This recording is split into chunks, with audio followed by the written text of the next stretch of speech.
हो जाएगा। उस बिल को स्वामी जी पढ़ने के बाद हुंकार भरते हैं और 1929 में बिहार में एक बड़ा कॉन्फ्रेंस करते हैं और कहते हैं कि यदि ब्रिटिश सरकार अंग्रेज सरकार बिल को पास कर देगी तो बिहार का किसान खून की होली खेलेगा। आप कल्पना कर लीजिए, अंग्रेजों को उस जमाने में जब तूती बोलती थी उस जमाने में यह नारा दिया गया और सही बात हुई कि अंग्रेज सरकार पीछे हट गई, वह बिल वापस हो गई। उस समय सोशल मीडिया का भी जमाना नहीं था, टेलीफोन भी नहीं था, लेकिन बिजली की तरीके से यह देश भर में आवाज़ गई।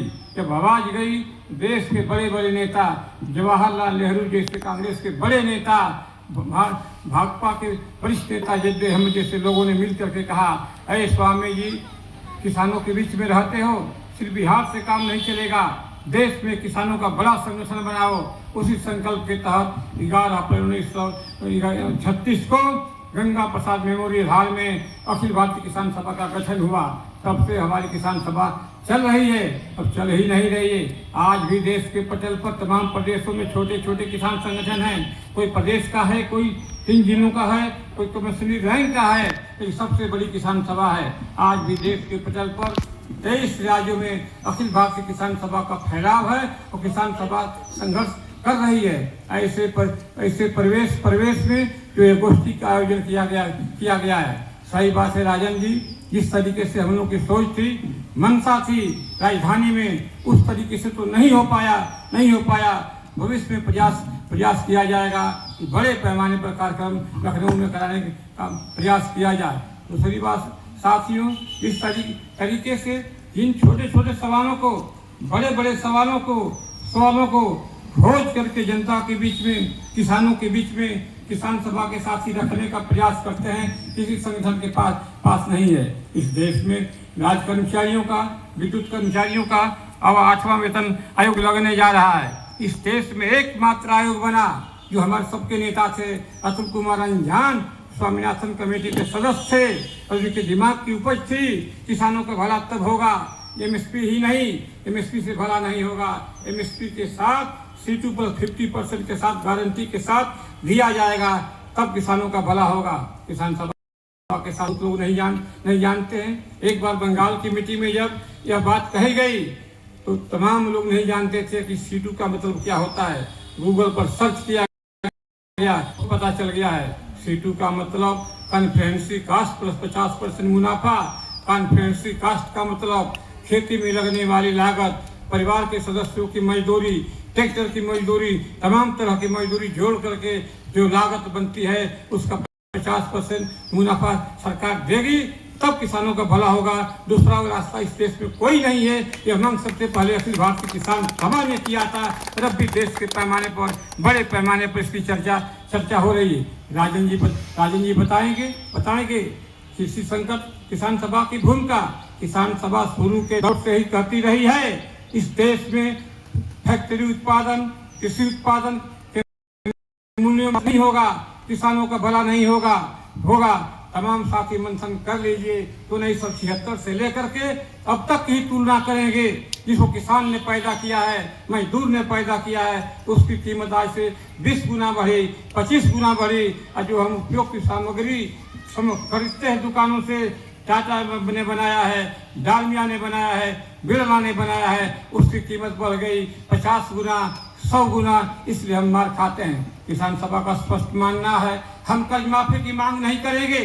कर्ज माफी की मांग इसलिए कर रहे हैं, सरकार की कृषि नीतियों के चलते किसान कर्ज से डूबता चला जा रहा है। उसका कोई विकल्प नहीं है।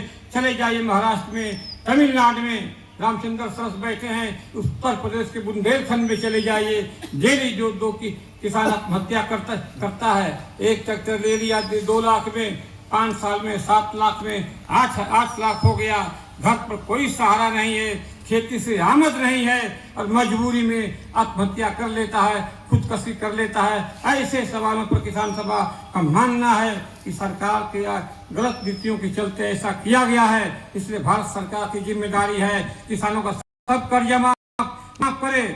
मैंने पहले बताया है, C2 पर 50% के आधार पर MSP मिलेगी और कृषि उत्पादन में फैक्ट्री उत्पादन में सामंजस्य स्थापित होगा, तब किसानों का भला होगा, दूसरा कोई रास्ता नहीं है। ऐसे परिवेश में दूसरी बात आप किसानों के बीच में काम करते हैं, आप आम आदमी नहीं है, आप कार्यकर्ता हैं, नेता हैं, किसानों के बीच में भाषण देते हैं। अभी चुनाव 27 का आ रहा है, बड़े बड़े नेता आएंगे, बड़े बड़े घोषणा करेंगे। किसी एमएलए से पूछ दीजिए, किसी एमपी से पूछ दीजिए, तुलना करते हैं सरकारों की। हम कांग्रेस के समर्थक नहीं हैं, लेकिन सही बात को कहते हैं, गलत बात को कहते हैं, उसका विरोध करते हैं। कांग्रेस के जमाने से लेकर के अब तक कांग्रेस सरकार के पीरियड में 3 महीने का वक्त मांगा, 1 साल लगातार लाइनों पर लोग खड़े थे, बहुत किसान लाइनों में मर गए। उसके बाद पूरे उत्तर प्रदेश में ही नहीं, देश के पटल पर मैं उत्तर प्रदेश के बारे में जानता हूँ। यूरिया के लिए, डाई के लिए, पोटाश के लिए साधारण सहकारी समितियों पर लंबी लाइनें लगती थी। नहीं मिलने के भाव में किसान मजबूर होकर के प्राइवेट दुकानों से खाद लेता है, उसकी कोई गारंटी नहीं है और लाइन लग रही है। 3 बार से इस देश में मोदी ने किसानों को, मजदूरों को लाइन में खड़ा कर दिया। इसलिए किसान सभा जैसे कहते हैं शासी कुछ किसान संगठन के लोग, हमारा और राजनीतिक हैं, इससे क्या भला होगा। कानून पार्लियामेंट में बनता है, ये तो वहां से तय होती है। तुम्हारे एमपी नहीं जाएंगे, विधायक नहीं जाएंगे, किसानों के एमपी नहीं जाएंगे, कौन सवाल को खड़ा करेगा। आंदोलन करेंगे, टाइट फिस हो जाएंगे। ऐसे परिवेश में हमारी दोहरी जिम्मेदारी है। स्वामी जी ने भी कहा था, स्वामी साजन सरस्वती कहे थे शुरू के दौर में, जन वस्त्र उपजाएगा सो वही कानून बनाएगा, भारतवर्ष उसी का है, अब शासन वही चलाएगा। और यह भी कहे थे कि किसानों संघर्ष करते करते उस दिन को कामना करो, कल्पना करो कि आने वाले दिन में समता पर आधारित शोषणहीन समाज की स्थापना हो। तो किसान सभा की दोहरी जिम्मेदारी है। संगठन भी करेंगे, संघर्ष भी करेंगे, वहां भी दिमाग दौड़ाएंगे। ऐसे परिवेश में जब राजन जी हैं, पार्टी के मंत्री भी हैं, मैं तो घंटों बोलता हूं, लेकिन अधिक समय न लेते हुए मैं चाहूंगा आपकी को व्यवस्था हम साथी नहीं दे पाए। धूप लग रही है, साथी भी कम आए हैं, यह मेरी भी जिम्मेदारी है, सबकी जिम्मेदारी है। इसलिए साथियों एक बात यादव ने हमारी किसान सभा का इतिहास की बात दोहराई है।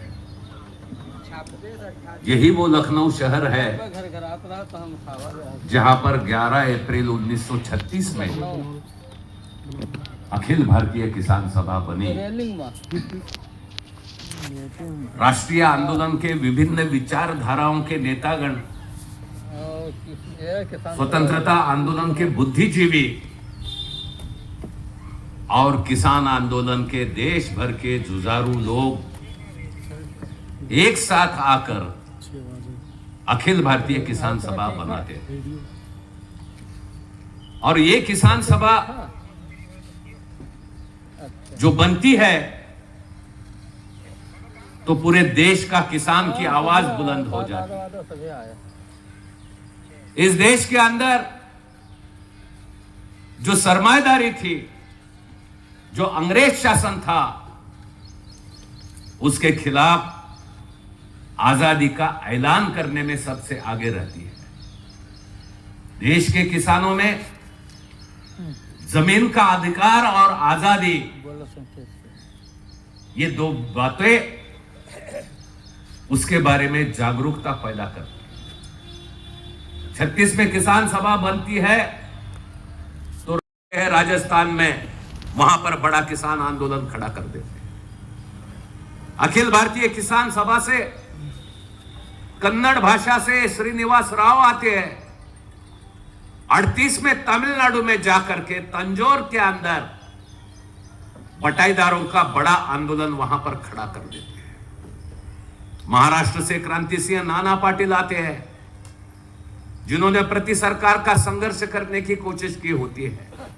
वो किसान सभा का झंडा थमा देते हैं और देश महाराष्ट्र के अंदर किसान आंदोलन को मजबूत करते हैं। त्रिपुरा से भी किसान आते हैं, मणिपुर से किसान आते हैं। देश का कोई कोना ऐसा नहीं बचा जहां पर अखिल भारतीय किसान सभा की पहुंच नहीं बनी। और मात्र 11 सालों में अंग्रेजों को यह देश छोड़ के जाना पड़ा। तेलंगाना का संघर्ष लीजिए, वहां पर किसान वॉलेंटियर का जिन्होंने हाथ में बंदूक लेकर के मुकाबला किया है, उनकी गणवेश देखिए, उनकी यूनिफॉर्म देखिए, वही यूनिफॉर्म आपको दिखाई देगा। आज भी जो स्वामी जी का सीताराम आश्रम है, वहां पर आपको वही यूनिफॉर्म जो है वो दिखाई देगा। और जो किसान देश के अंदर सही तरीके से एक किसान आंदोलन को, इस देश में जितने भी कानून बने हैं जो जमीन का अधिकार किसानों को देने के लिए, चाहे जागीरदारी एबोलिशन एक्ट हो, चाहे हैदराबाद टेनेंसी एक्ट हो, चाहे सीलिंग के कानून हो, वो सारे प्रगतिशील जमीन के कानून वो अगर कहां से आते हैं तो ये अखिल भारतीय किसान सभा के मैनिफेस्टो से आते हैं, जो किसानों को जमीन का अधिकार दिलवाती है। ये हमारे लिए गर्व की बात है। ऐसी जो किसान सभा है, आज 21वीं सदियों की किसानों की जो जुल्म और शोषण के खिलाफ की लड़ाई आगे लड़ने के लिए अपने 90 साल में प्रवेश कर चुकी है। 90 फाउंडेशन डे हमने 11 अप्रैल को देश के कोने कोने में मनाया है, और वही जिद, वही प्रेरणा जो स्वामी सहजानंद सरस्वती हमें देते, जो हमारे देश के सारे अखिल भारतीय अध्यक्ष, चाहे पंजाब के तेजा सिंह स्वतंत्र हो, सोहन सिंह भकना हो, या हमारे सारे नेता हो, वो सब की प्रेरणा लेकर के साथियों हमको फिर एक बार लड़ाई लड़ना पड़ेगी। फिर एक बार हमें हमारे मुद्दे जो है देश की राजनीति की एजेंडा पे, सारी ऐसी फसलें हैं, बागवानी की जो फसलें हैं, वही एमएसपी, उसके लिए कश्मीर का जो सेब उत्पादक किसान है बर्बाद हो रहा है। सेब इंपोर्ट करने से उसकी कीमतें घट गई है, वो सेब के लिए तरस रहा है, उसे सेब की कीमत नहीं मिलती है।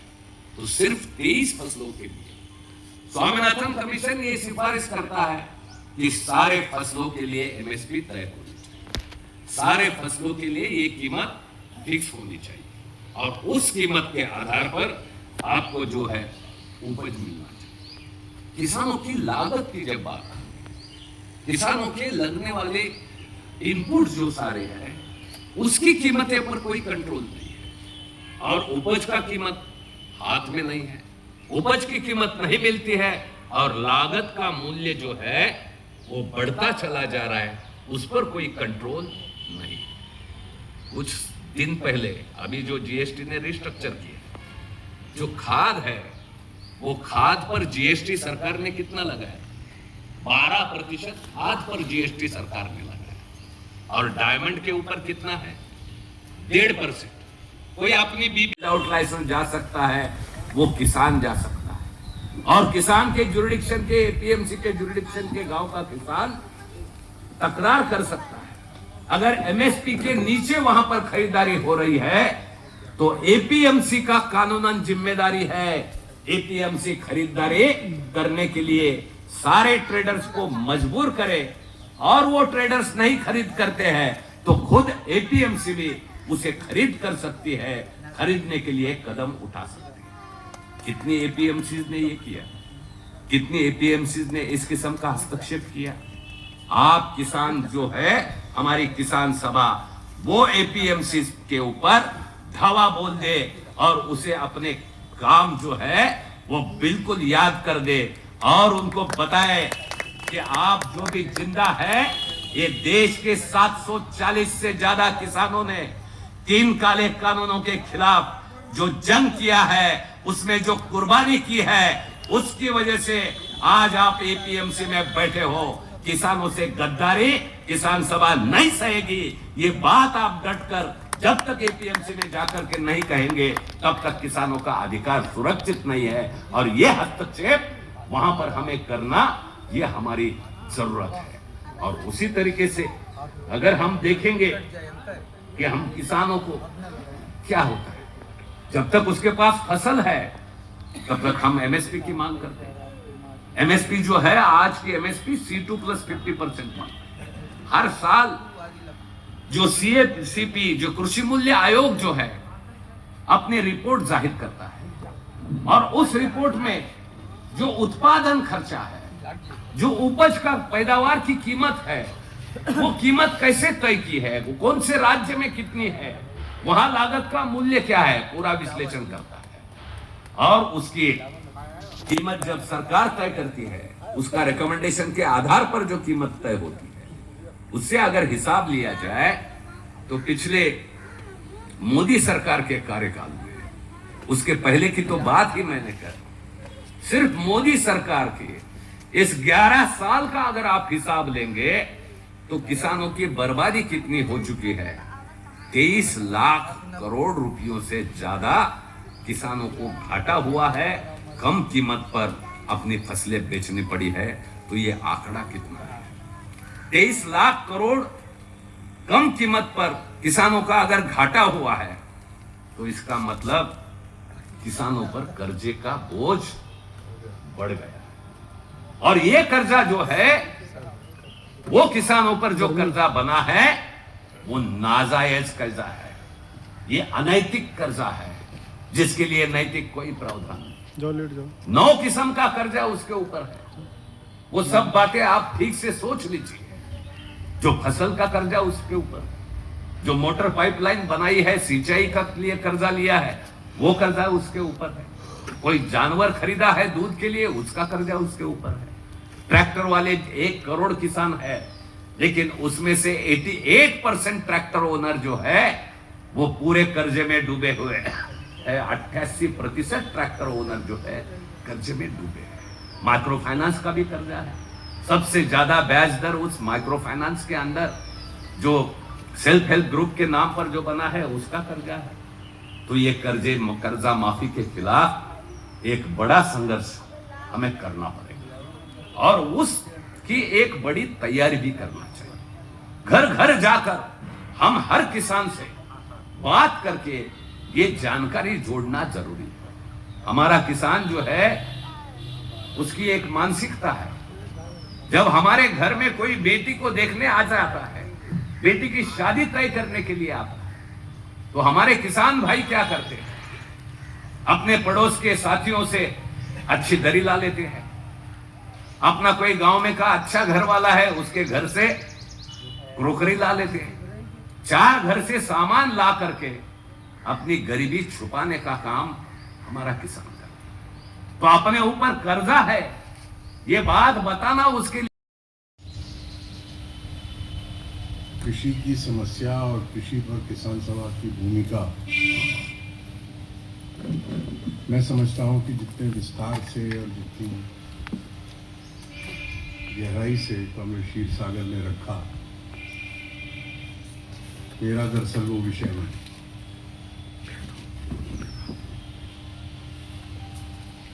मैं कानपुर में छोटू का काम करता था, ट्रेड यूनियन का। बुला था। ट्रेड यूनियन के मुद्दे मुझे अच्छी तरह से मालूम। किसान सभा के मुद्दे मुझे उसी हद तक मालूम है जिस हद तक किसानों की समस्याएं पॉलिटिक्स से जुड़ी हुई है और कहाँ पॉलिटिक्स उनको उलझा रही है और कैसे उसको सुलझाया जाए, उतना तो आता है मुझे। इसके अलावा उसकी गहन समस्याएं वो आप लोगों के स्पीचेस से सीखता हूँ। अभी दफ्तर में बैठे हुए थे तो एक साथी ने कहा कि पार्टी का और किसान सभा का बयान नहीं आया। हमारे संगठन की उपस्थिति नहीं है, लेकिन बहराइच के साथी, गोंडा के साथी, बाराबंकी के साथी, बलरामपुर के साथी, जो है फैजाबाद के साथी, सुल्तानपुर के साथी, जो है अगर अमेठी के जो है कुछ लोग जो है अगर हिस्सा लेंगे इस 3 मंडलों के, तो हमारी एक अच्छी गोष्ठी हो जाएगी। ये उसके पीछे मंतव्य था और एक संदेशा जाएगा। संख्या भले ही कम है, लेकिन वर्तमान मैं समझ रहा हूँ कामरेड कि इस समय देखिए आग लगी हुई है नोएडा। किस तरीके से मजदूर आंदोलन वो किया कायदे से, तो उसको ट्रेड यूनियन के लोगों को डील करना चाहिए था। हमारे वामपंथी साथियों को उसको नेतृत्व करना चाहिए था, लेकिन नहीं हो पाया। वहाँ स्वतः स्फूर्त आंदोलन हम नीचे तक जा ही नहीं पाए। हमारे जैसे ये जो है ईरान और उसका मोसाद उसकी बहुत बड़ी कंपनी है, CIA उसकी बहुत बड़ी कंपनी है अमेरिका, लेकिन ईरान की ताकत को नहीं भाप पाया। अब आज 45 दिन से 40 साल से झेल रहे हैं, और अमेरिका जैसी महाशक्ति को और महाशक्ति के महा बोलता झूठा जो है ट्रंप को जो है किस तरीके से नाको चना चबवा दे रहा है। मतलब ईरान सबसे छोटी ताकत, वर्षों से जिसका जो है प्रतिबंध लगा हुआ है, हम उसको नहीं भाग पाए। साथियों, इसी तरीके से आज जनता के अंदर और